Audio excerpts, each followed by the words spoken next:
Assalomu alaykum, hurmatli fuqarolar. Aksiyadorlik tijorat xalq banki Payariq bank xizmatlar markazini bugun Payariq tumani Burqut mahallasi fuqarolar yig'inida shu fuqarolar bilan uchrashuvimiz bor edi.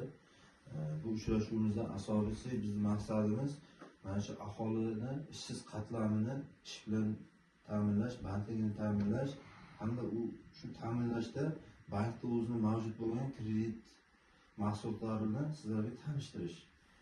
Bugungi kunda o'sha O'zbekiston Respublikasi Prezidentining 149-sonli qaroriga asosan joriy yildan boshlab har bir tadbirkor davlat dasturi asosida ajratilgan kreditlarimiz shu kungacha 33 million so'mdan edi va shu qarorga asosan 50 million so'mgacha qiymati o'zgardi.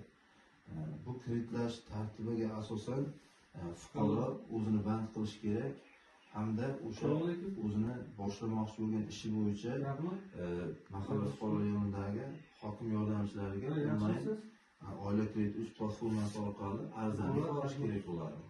Hamda ariza yuborilgandan so'ng o'sha mahalladagi hokim yordamchisi ushbu arizaga asosan tavsiyanoma beradi hamda o'sha yo'nalish bo'yicha ularga kredit ajratiladi. Kreditlarimiz asosan pul ko'chirish yo'li bilan agar kambag'allik riskida bo'lgan fuqarolar bo'lsa, naqd pulga chorvasilik yo'nalishida ham kredit ajratilishi ko'rsatib o'tilgan.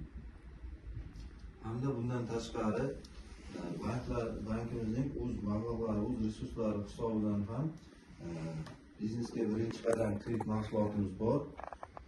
Bu har bir davlat dasturida ajratilgan kreditimiz 17% bo'lgan bo'lsa, bank o'z mablag'lari evaziga berilgan kreditimiz 27%. Kreditlarimiz 3 yilgacha bo'lgan davrga beriladi.